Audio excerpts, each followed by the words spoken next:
마태복음 71번째 시간입니다.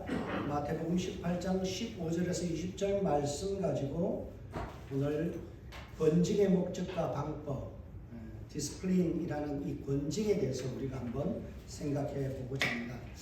그럼 마태복음 18장 15절에 20절을 대할 때 우리는 상식밖의 말씀이다라는 생각을 갖게 됩니다.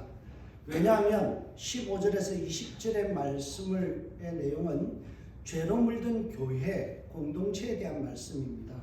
15절의 첫 마디가 내 형제가 죄를 범하거든. 우리 형제라는 이 공동체, 교회 공동체 안에 죄가 있다라는 말씀이죠. 납득하기 어려운 말씀입니다. 우리는 일반적으로 교회는 거룩한 곳이다. 그리고 죄가 틈탈 수 없는 청정지역이다. 이렇게 생각을 할 때가 많이 있습니다. 여러분, 교회에 대한 우리는 그런 생각들 때문에 어떤 목사나 장로의 실수나 권사님의 실수를 보면서 아니 권사님이 목사님이 장로님이 어떻게 그럴 수 있어? 라는 반응을 보입니다. 지상교회에 대한 우리의 오해이죠. 교회는 깨끗하다. 정결하다. 그리고 청정지역과 같이 죄가 없는 곳이다 라고 생각합니다.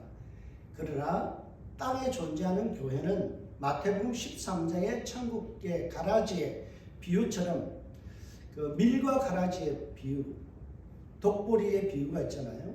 거기에 보면 공동체 안에 밀과 그리고 독보리가 섞여서 자라난다라는 것을 말씀해 줍니다.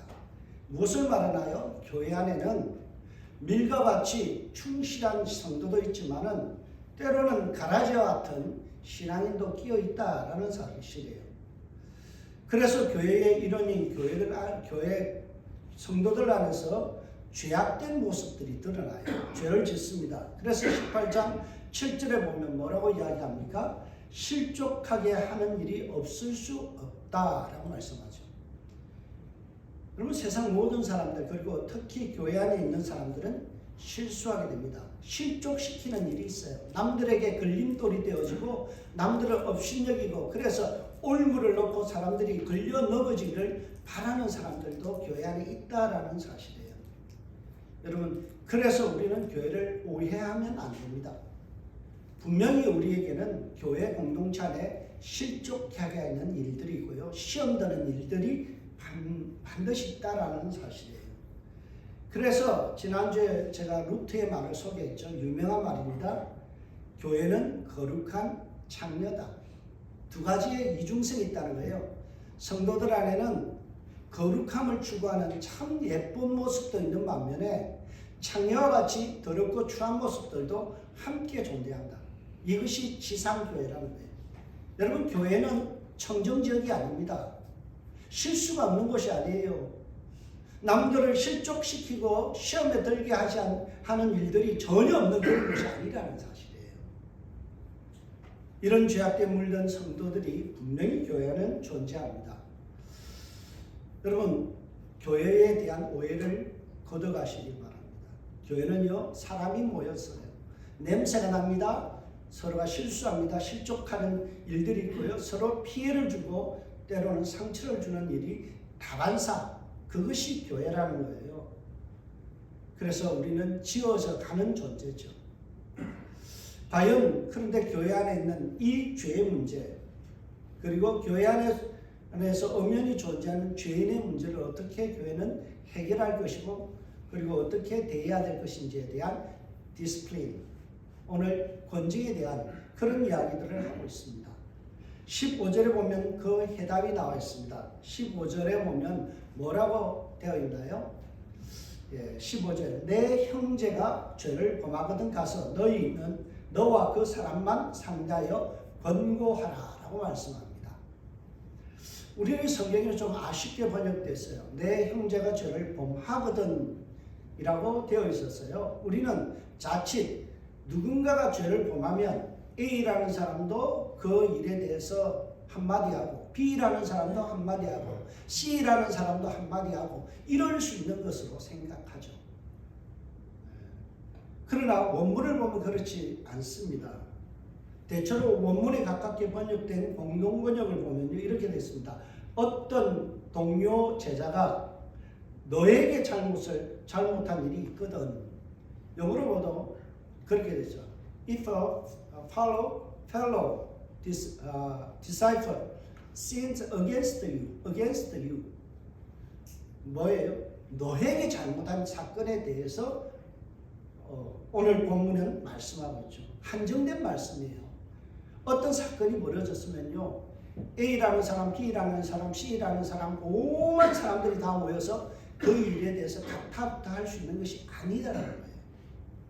이 말씀은 남들이 나에게 잘못한 사건에 대해서만 우리는 말할 권리가 있다라는 거예요.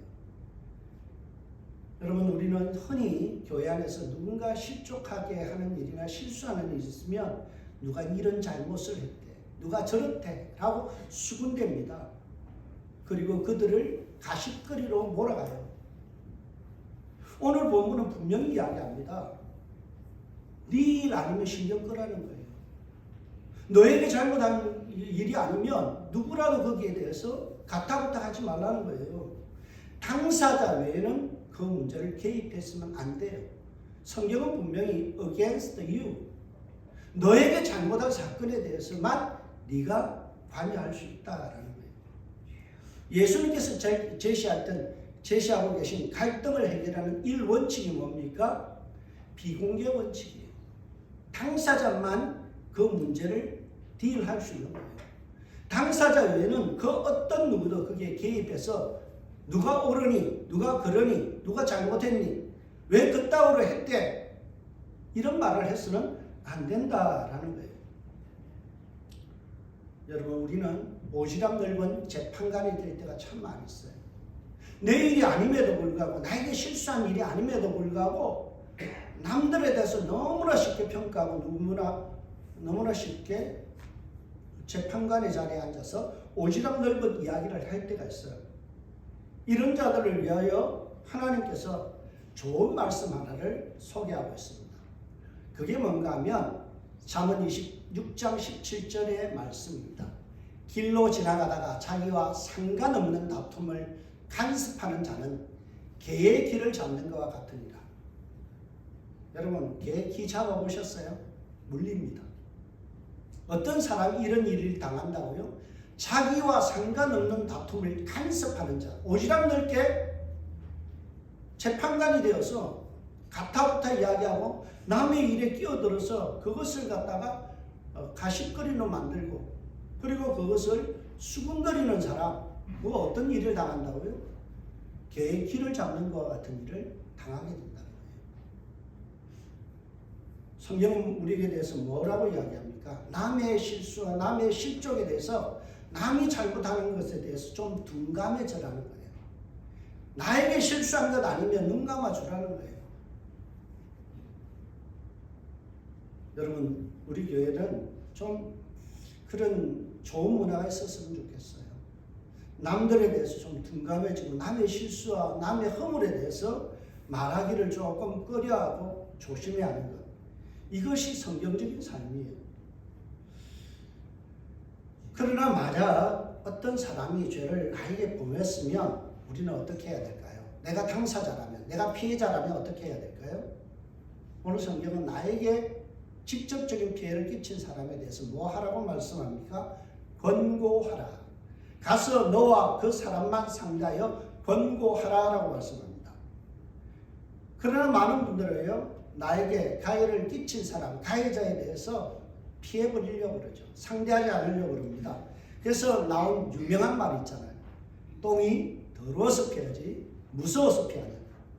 사람들은요, 남들이 나에게 실수를 해도 그 일에 대해서 괜히 끼어들거나 괜히 그 사람과 상대해서 그 사람과 더 불화를 일으키나 내가 오물을 뒤집어 쓰는 일을 갖다가 주저합니다. 그래서 어떻게 하나요? 그 사람을 유령 취급하죠. 그냥 대충 인사하고 지나가고요. 아니면 교회를 떠나버립니다. 그래서 이런 잘못된 문화에 대해서 지적하는 내용이 있습니다. 그게 뭔가 하면 갈등 회피주의를 우리는 버려야 된다라는 거예요. 여러분 정수복 씨가 지은 생강나무라는 책이 있습니다. 거기에 보면 한국인들의 문화적 특성에 대해서 이야기하고 있어요. 문화적 문법이라고 이야기하는데요. 거기에 보면 한국인들은 대화를 통해서 문제를 풀어가기보다는 그 문제를 외면하려는 경향이 크다라는 거예요. 사람들이 어떤 갈등이 일어나고 문제가 생기면요, 앉아서 충분히 서로의 이야기를 들어보고 상대방의 입장을 이해하려고 노력하기보다는 마음의 벽을 딱 쌓고 더 이상 들으려 하지 않아요. 그리고 내 마음에서 밀어내버리죠. 갈등을 회피하려는 거예요. 그것을 갈등 회피주의라고 이야기합니다. 이것은 매우 성경적이지 않습니다.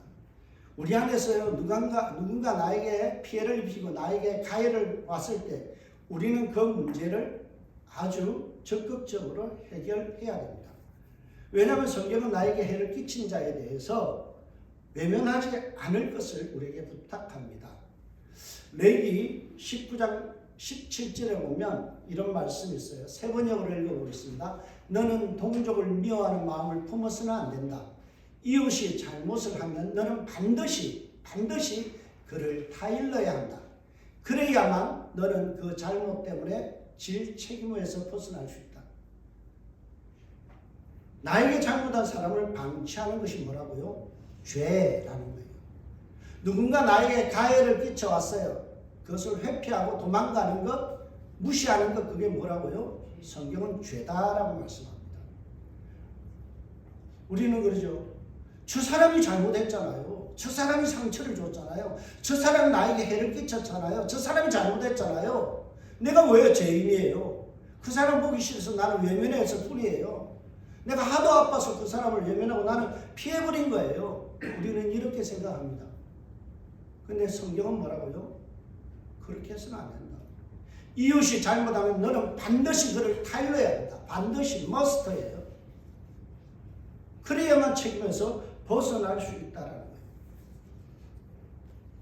형제가 더 이상 죄를 짓지 않도록, 죄가 더 심화되지 않도록 막아서야 하는 것이 지혜롭고 그것이 성경적이라는 거예요. 그런 행위를 오늘 성경은 뭐라고 말씀합니까?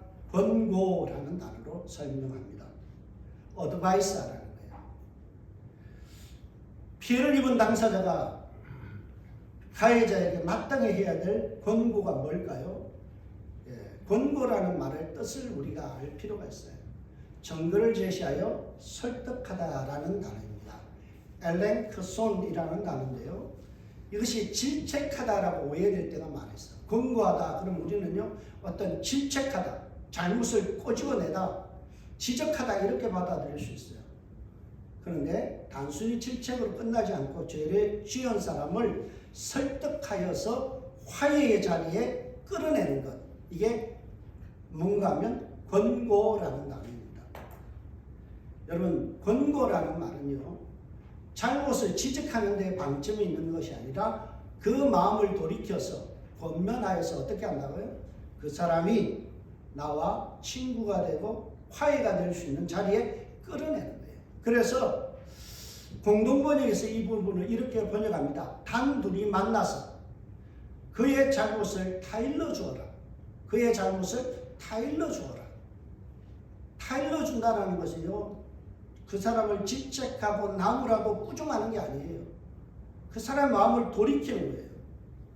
여러분, 권고의 목적은 결코 책망에 있지 않습니다. 시시비비를 가려서 내가 옳고 내가 틀렸다는 것을 통해서 사과를 받아내는데 결코 목적이 있지 않습니다. 권고의 목적은 어디에 있어요? 관계 회복에 있는 거예요.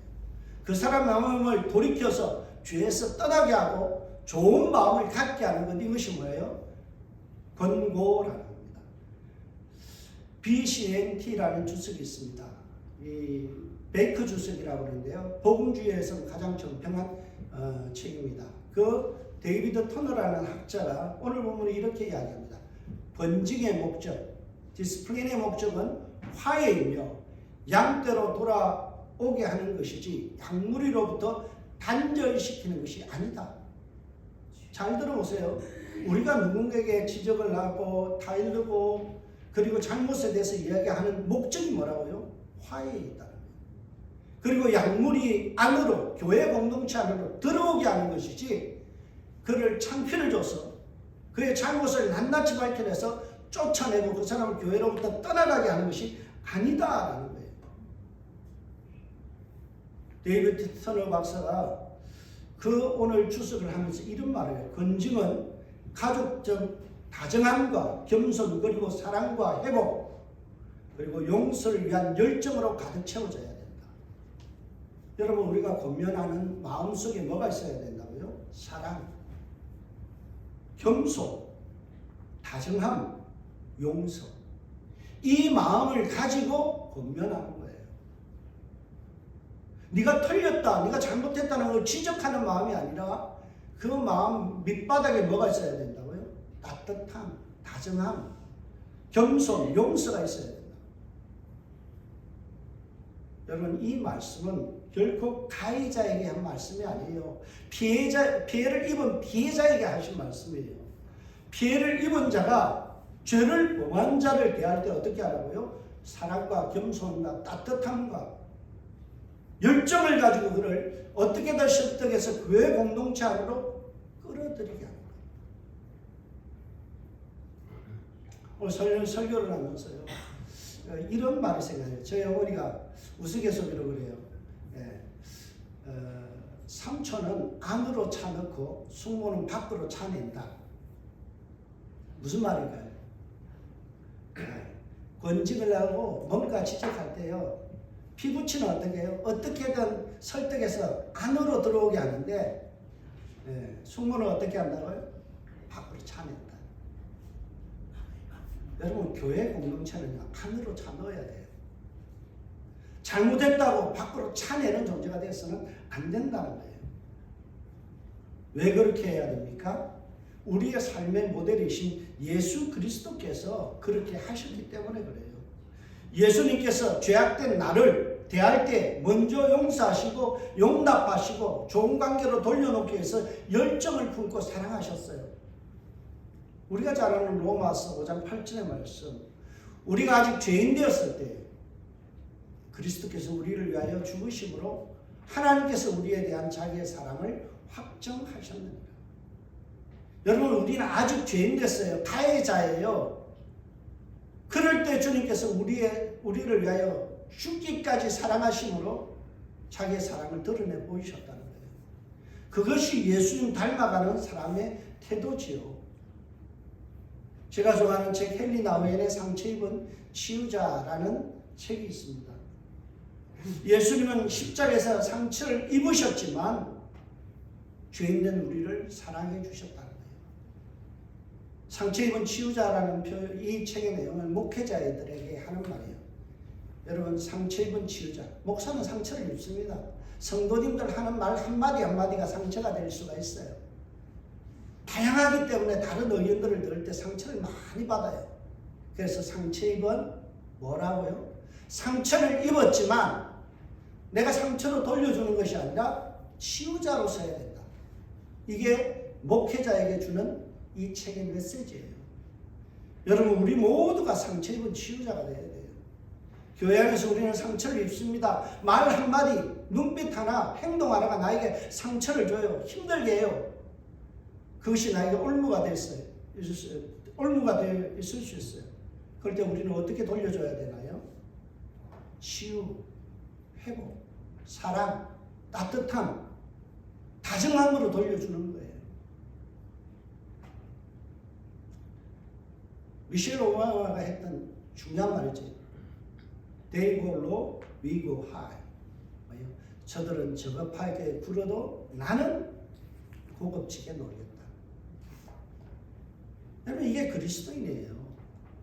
상처를 주는 사람에 대해서 나는 치유자로 반응하는 거예요. 이처럼 우리도 용납하고 용서하는 관계를 회복시켜 놓는 저와 여러분들 되시길 주의 축복합니다. 그런데 관계 회복이 1차적으로 내가 만나서 그를 회복시키려고 노력하는데 더 악화되는 경우가 있어요. 어떻게 해야 될까요? 나는 할 만큼 했어. 용서하려고 상처 입은 주제에 내 마음을 열고 가서 그를 치유하려고 노력했잖아.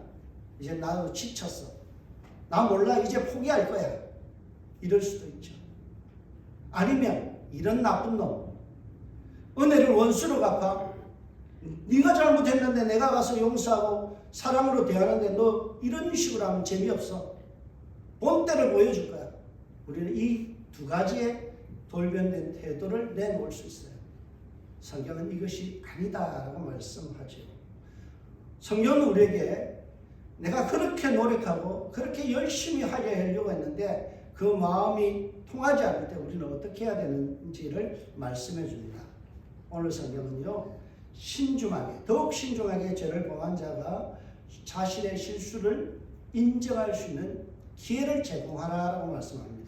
그것이 16절 말씀인데요. 만일 듣지 않거든 한두 사람을 데리고 와서 두세 증인의 입으로 말마다 확증하게 하라.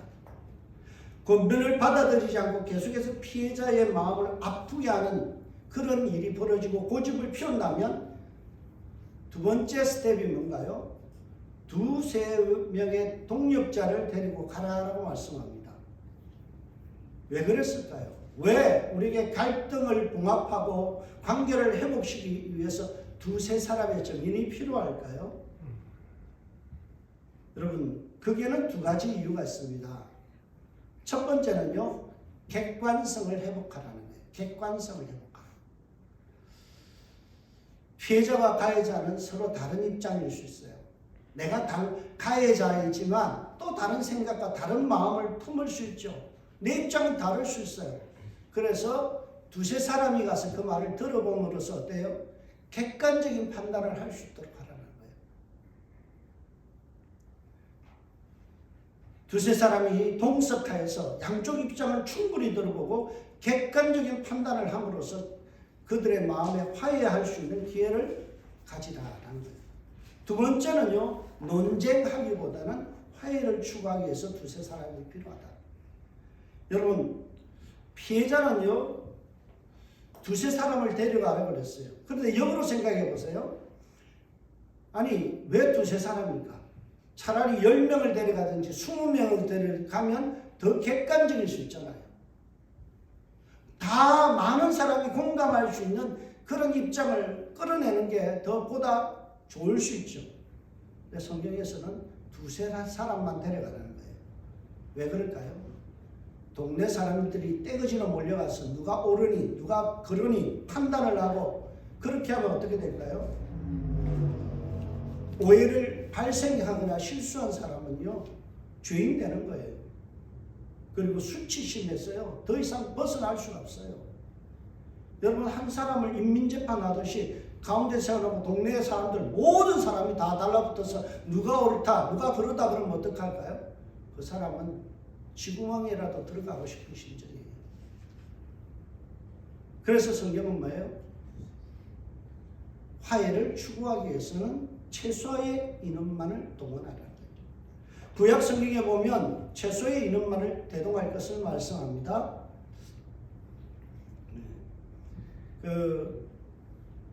평생 원수가 되지 않기 위해서 면박을 줘서 잘못을 가리거나 어떤 사람의 어떤 약점들이 드러나지 않도록 하기 위해서는 두세 사람만 데려가라 라고 말씀하죠. 신명기 19장 15절에 보면 이렇게 말씀합니다. 두세 사람, 두 정인의 입으로나 또한 세 정인의 입으로 그 사건을 확증할 것이며, 성경은요, 많은 사람이 갈 필요가 없다는 거예요.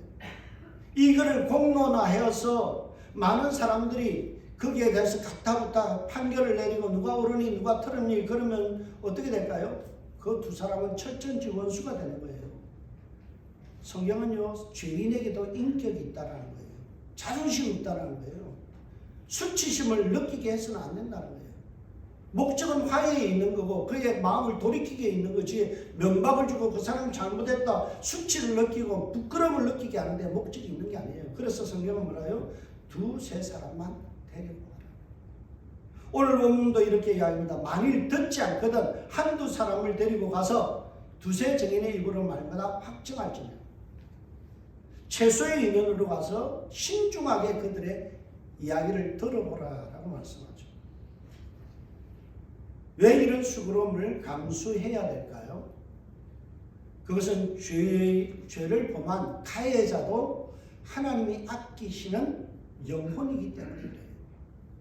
실수하는 사람, 올무를 놔서 성도를 넘어지게 하고 교회 안에 많은 민폐를 끼치는 그 사람도 하나님이 소중하게 여기는 영혼이라는 거예요.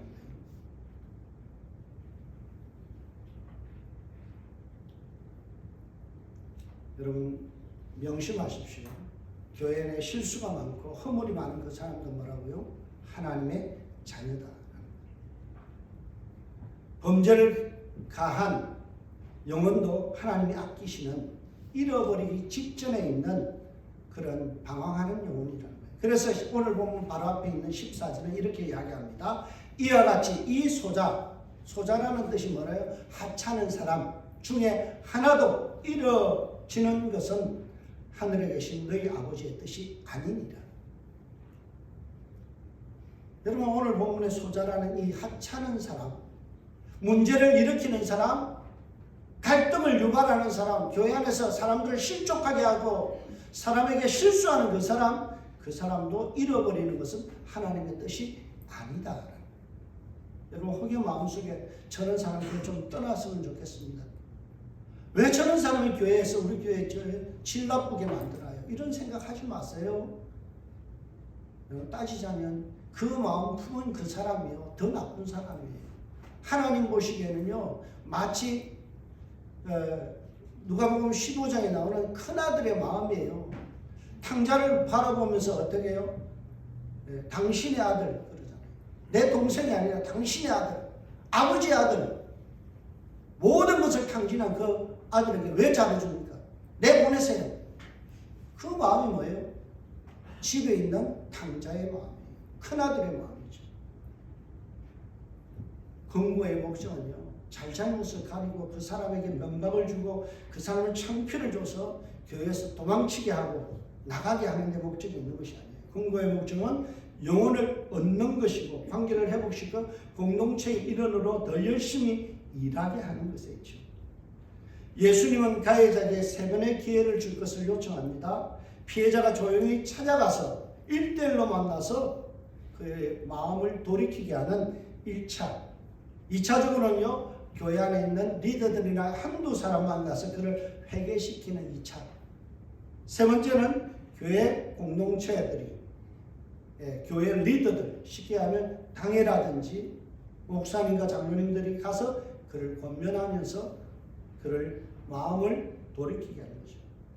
그래서 교회 안에서 얼굴을 들고 다닐 수 있는 기회를 제공하는 데 권징의 목적이 있습니다.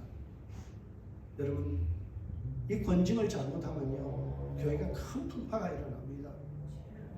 여러분 1차, 2차, 3차라 하라는 것은 매우 신중하라는 거예요. 그리고 교회에게 이야기하라는 건요 교회 모든 공동체 일원이 동의하지 않는 권징은 있을 수 없는 거예요. 다수의 교인이 공감할 수 없는 목사 독재로서 당신 오늘부터 장로 해임이야 있을 수 없는 거예요. 권사님 오늘부터 당신은 권사님 해임이에요 있을 수 없는 거예요. 공동체 전체가 동의하지 않는 권징은 있을 수 없다라는 거예요. 이것이 최소한의 룰이라는 거예요. 여러분 다음 주에 다룰 내용이지만 최대한 이런 것이 7번, 490번을 용서하는 것이 교회가 추구해야 될 권징과 화해의 모습이죠. 여러분 교회는 삼진 아웃 제도가 아닙니다. 3번 잘못해서 그를 아예 교회로 내쫓는 것이 교회의 디스플린, 권징의 목적이 아니에요. 어떻게든 그를 끌어들이는 거죠. 어떻게든 용납하고 들어오게 하는 거죠. 그런데 문제가 있을 수 있습니다. 가해자가 교회 모든 용서를 거부할 수도 있죠. 그리고 교회는 모든 것을 용서하는 곳이야. 그냥 넘어가. 그런 태도를 보일 수도 있고요. 아니면 니들이 뭔데 나를 갖다가 지적하고 그리고 권징하는 거야. 나는 그거 못 받아들여. 나를 간섭하지 마. 라는 태도를 가질 수 있죠. 이것은 선을 넘는 거예요. 여러분 터부라는 말이 있죠. 우리가 터부시한다 라는 말이에요. 이걸 갖다가 금기라고 이야기합니다. 선을 넘어서는 거죠.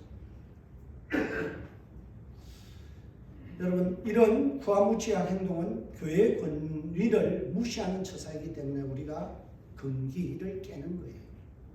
17절 보세요. 만일 그들의 말도 듣지 않거든 교회의 말하고 교회의 말도 듣지 않거든 이방과 세리와 같이 여기라.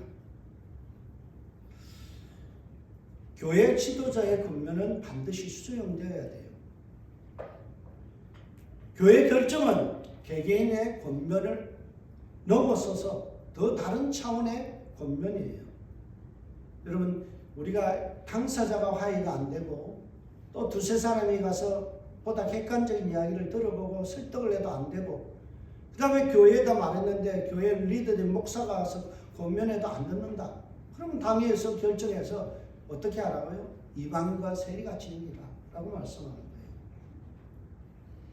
교회는 여러분 개인의 권면을 넘어서는 권위가 있어요. 교회는 예수님의 몸입니다. 머리된 예수님의 지시를 대행하는 것이 교회예요. 그 교회의 결정, 당회의 결정을 무시하고 자기 마음대로 하고 니네들이 뭔데 나를 권면하고 권징하냐라고 하면 금기를 깨는 거예요. 여러분, 경계선 밖으로 스스로가 뛰쳐나가는 거예요. 우리가 교회 권위와 권면과 지도를 무시하는 순간 스스로 몸에서 잘려져 나가는 거예요. 17절에 보면 교회 권징을 무시하는 자는요 이방인과 세리같이 여기라 라고 말씀하죠. 여기서 이방인이라는 말은요 하나님과 관계없는 사람들. 두 번째 세리라는 말은요 유대인들에게 어떤 의미인가 하면 배신자 그런 뜻입니다. 나라를 배신한 사람을 세리로 취급하죠. 하나님의 공동체와 아무런 상관이 없고 배신자처럼 여기라는 거예요. 굉장히 무시무시한 말씀입니다. 교회는요 최대한 그들을 안으로 그리고 사랑으로 용납하고 용서해야 되지만 최종적으로 4차적으로 교회에 말았는데 교회 말도 듣지 않을 때는 어떻게 된다고요? 스스로가 뒤쳐져 나가는 일이 벌어진다는 거예요. 그러므로 성도로서 인정받으려면 무엇보다 뭘 해야 돼요? 교회를 존중하는 마음을 가져야 돼요. 여러분, 교회는 하나님의 몸이에요. 하나님이 거하시는 성전이에요. 그래서 교회라는 것은요 굉장한 권위를 갖는 거예요. 18절을 보면 교회는 지상에 존재하는 권위의 최고의 권위를 가진 장소다라는 거예요. 18절 보세요. 진실로 너희라는 말은 두세 사람이 모이면 교회죠. 교회에게 이르노니 무엇이든지 너희가 땅에서 내면 하늘에서도 매일 것이요 무엇이든지 땅에서 풀면 하늘에서 풀리리라. 눈여겨봐야 되는 말씀은요 매면 매일 것이요 풀면 풀리리라. 여러분, 매고 푸는 것은 권위와 매우 밀접한 의미를 가집니다. 마태복음 오늘 16장 19절에 보면 오늘과 본문이 똑같은 내용이 나오죠. 매고 푸는 일에 대해서 나옵니다. 여러분, 매고 푸는 것에 대해서는 어떤 뜻이 있다고 이야기를 했나요? 매다라는 것은요 허용을 의미하고 그 다음에 풀다라는 것은 허용을 의미하고 매다라는 것은 금지, prohibit를 여러분 허용과 이것이 금지가 의미입니다. 교회는요 무엇을 허용할 수도 있어요. allow. 교회는 뭘 할 수 있어요? prohibit. 금지할 수 있죠. 이런 권위를 예수님께서 교회에 주셨어요. 여러분, 성경에 보면 광야교회라는 말이 나죠. 구약시대에 이스라엘 백성들이 텐트를 치면서 이동할 때 그것을 광야교회라고 그랬어요. 모세가 보면요 레위기 11장에 보면 뭐가 나와요? 허용된 음식과 허용되지 않는 언로된 음식과 허용되지 않는 프로히비티의 음식이 나와요. 먹을 수 있는가 먹지 못하는 거 나오죠. 여러분, 우리가 흔히 그러죠. 할랄이라는 말은 들어보셨죠? 할랄 음식. 또는 코셔 음식. 그 뜻이 뭐예요? 코셔, 할랄이라는 뜻은 허용되다라는 거예요.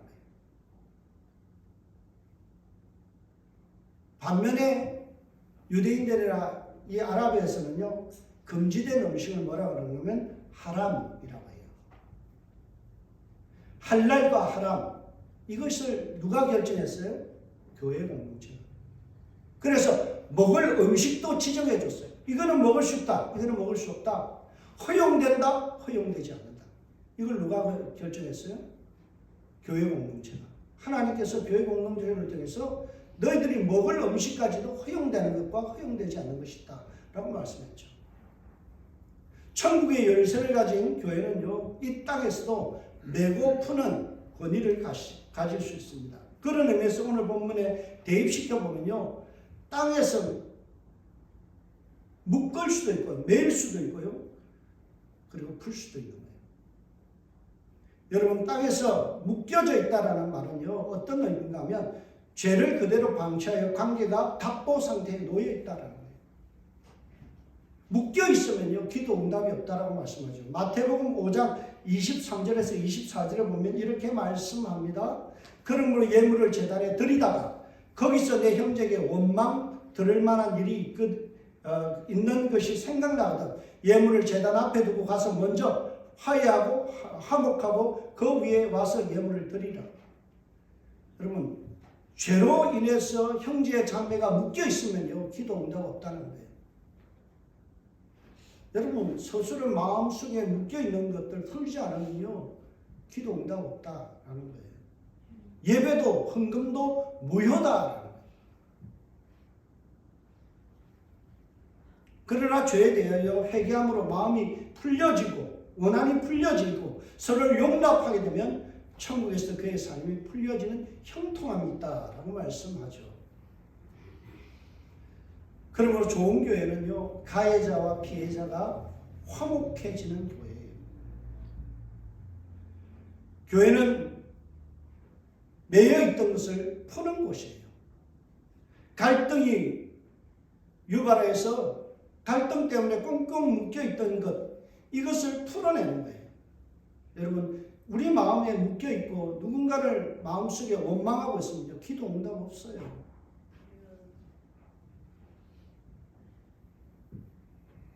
예수쟁이는요, 예수의 마음을 푸는 사람이에요. 꽁꽁 묶여있던 마음을 풀고 원한을 풀어서 화목해 하는 그것이 바로 그리스도인 예수쟁이의 마음이죠. 팔복에서 뭐라고 말씀합니까? 화평케 하는 자는 복이 있나니 천국이 저희 것입니다. 하나님 나라를 소유하는 사람의 특징은 뭐예요? 피스메이커.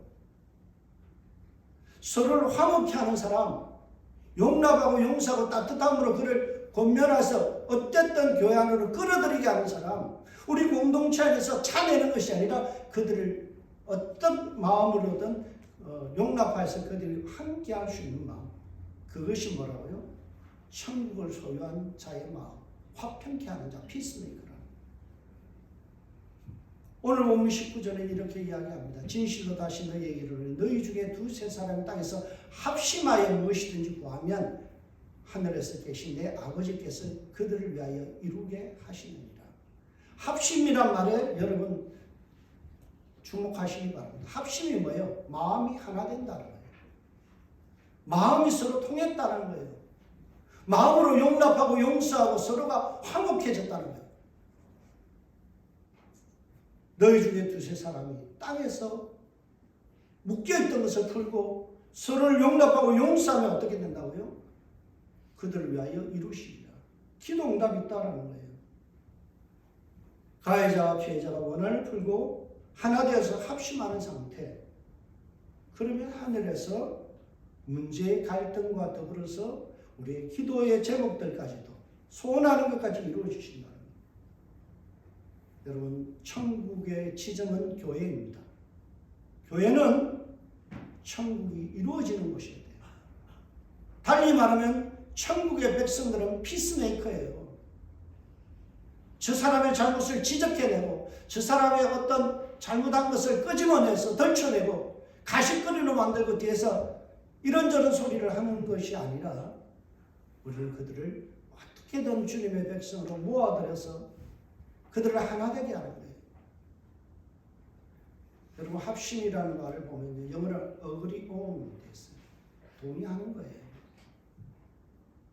갈라져 있던 마음이 하나 되는 거예요. 나눠졌던 마음이 하나 되는 거예요. 그게 피스메이커고 천국의 백성다운 모습이에요.